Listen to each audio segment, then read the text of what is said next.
चलो 11वां क्वेश्चन क्या है। एक अशून्य परिमेय और अपरिमेय संख्या का गुणनफल होगा। परिभाषा याद रखना, परिमेय संख्या और अपरिमेय संख्या का गुणनफल क्या होता है, हमेशा अपरिमेय संख्या होता है। समझ गया, एक परिमेय संख्या और एक अपरिमेय संख्या का गुणनफल क्या होता है, हमेशा अपरिमेय, जीरो को छोड़कर। यह कह रहा है अशून्य परिमेय यानी जीरो खाली छोड़ करके बाकी जितना भी परिमेय संख्या है उससे और एक अपरिमेय संख्या में गुना करेगा तो गुणनफल क्या होगा, हमेशा अपरिमेय। याद रखना, जैसे √2 एगो अपरिमेय संख्या है, एकरा गुना कर भी एगो परिमेय संख्या कोनो से गुना कर, जैसे ही परिमेय संख्या का गुना कर भी तो होता है 4√2, कथी अलग अपरिमेय संख्या। तो याद रखना, ऑब्जेक्टिव में आंसर सही करने से मतलब है। 12वां क्वेश्चन है 45 तथा 60 का मौसा है। 45, 3, 1, 15 इसमें से कौन होगा। तो 45 और 60 का मौसा निकालेंगे। मौसा निकालने का दो विधि है, तुमको जो भी सुविधा होगा उस विधि से निकालने ला हम बता देते हैं दोनों विधि। 45, 60 इसको तोड़ोगे ना तो 45 को तोड़ोगे लसा से ना, तो 3 से लगेगा तो 15, फिर 3 से 5 तो ये होगा 3 गुने 3 गुने 5। फिर 60 को तोड़ोगे तो होगा 2 से 30, फिर 15, फिर 3 में 5, 2 से 30, फिर में 15, फिर आ जाएगा 2 गुने 3 गुने 5, 2 गुने 4 तो 12 पंचे। मौसा कैसे निकाला जाता है, इस दोनों में जो मिलेगा ना उसको हम निकाल लेंगे, है ना। मौसा देखो 2 इसमें नहीं है, इसमें है तो इसको छोड़ देंगे। 3 इसमें है, 3 इसमें है, दोनों मिल गया है वो 3 तो लिख देंगे 3। 5 भी मिल रहा है ना, 5 मिल रहा है तो एक हो जाएगा 5, तो 3 5 15। मौसा इसका कितना आ गया 15।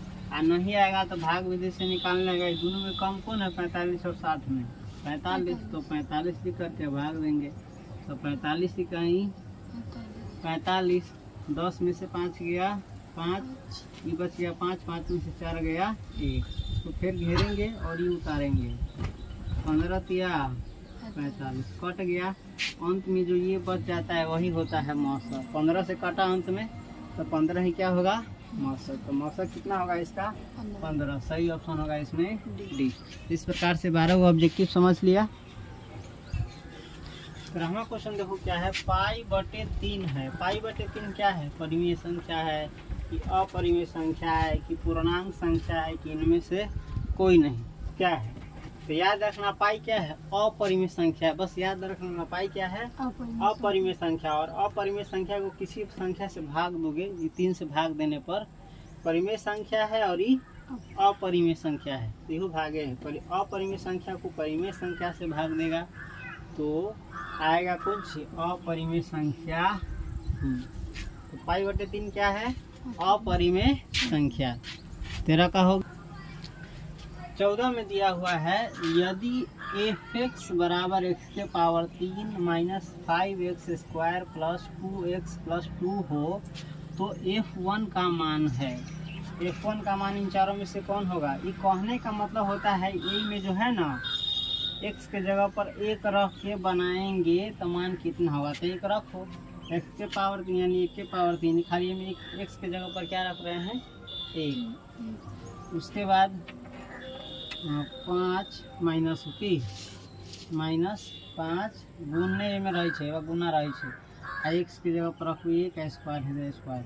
फिर आगे 2 में गुना रही है तो गुना, याद रखिए एक्स के जगह पर 1 धरबै प्लस 2 बनाबी तो 1 के पावर कितनो रहते तो 1 होते -5 गुने 1 के पावर 2 है तो यो 1 होते प्लस 1 बार रहे दे 2 गुने 1 प्लस 2 एक लाइन में बना दी 1 के 1 माइनस 5 इकाई 5 प्लस 2 इकाई 2 प्लस 2।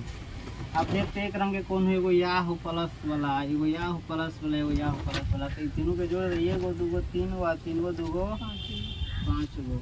आइए एगो बचल हो -5 5 देखते घटाव बन गई 5 में से 5 गई 0।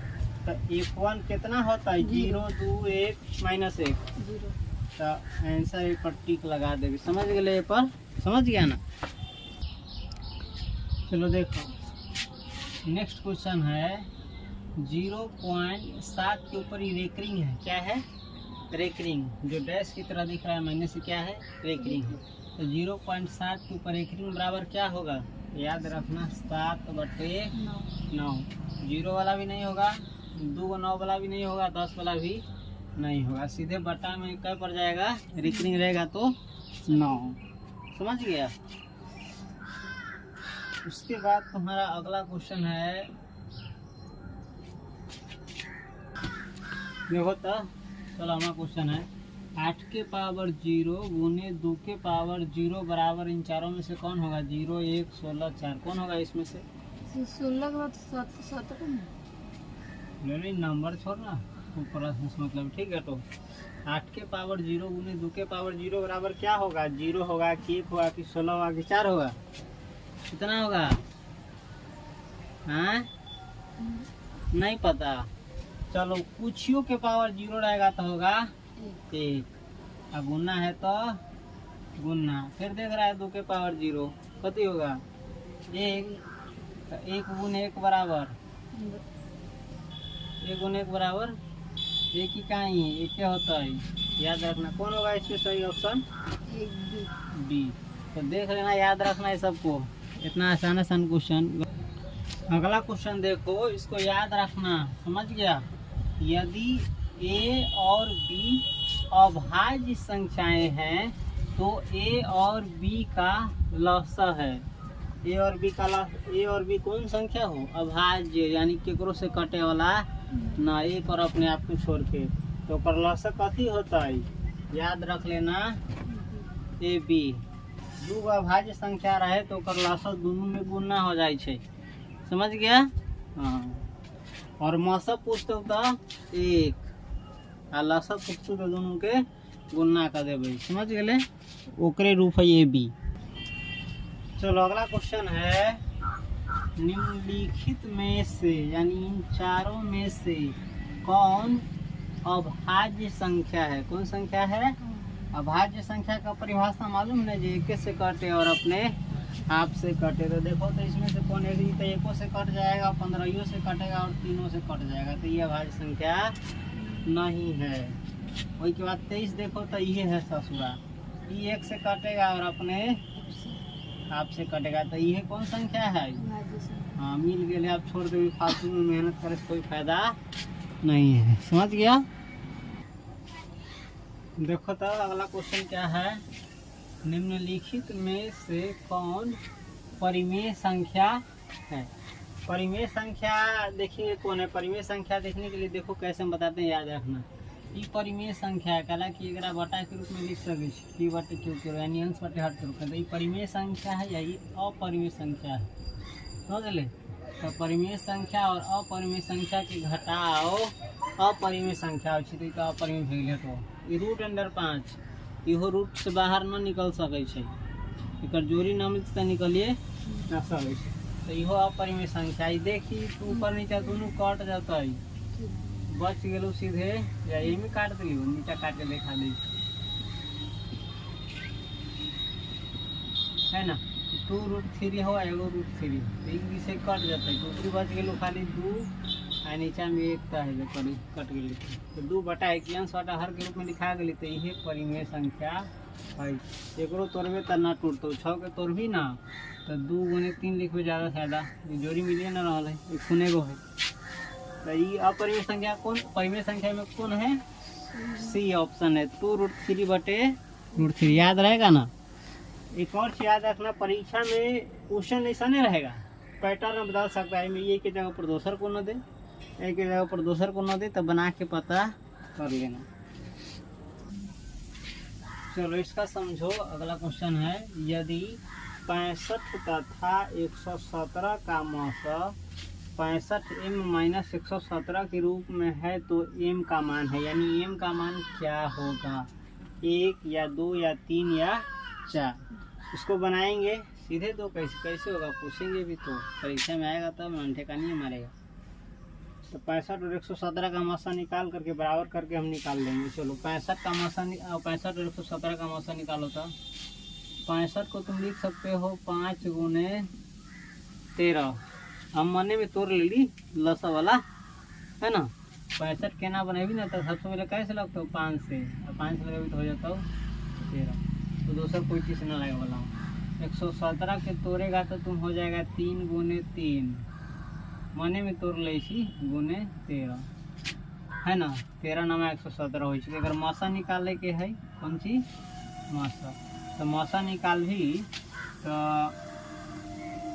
दोनों में जो मिलती ना से हो 13 एहू में मिल लो एहू में मिल लो, तो होती खाली बाकी कुछ नहीं ना मिल लो ना मिल। मौसा कितना है 13। देले कौन रूप में है ये ना 65m माइनस 117 ये ना, यानी ई बराबर होता है ये मौसा है। तो ई बराबर कितना होता है 13। अब बना ले एम के मान निकाल ले। 65m बराबर हो जाता है 13 आई माइनस 117 बराबर के वही बगल जाती, बराबर के बगल है ना, बराबर के वही बगलती होती प्लस 117। 65m बराबर होता है 13 और 117 की जरूरत होती है 130, या m बराबर होती है 130 आ बटे 65 बारह आवे छो ना 65 दूनी 130 सीधे धियाप ऐसा ना कट गई। कितना एम के मान कितना लगा 2। तो कौन होती है में आंसर बी। समझ गए केना वैल्यू से समझ ले। हाँ चलो।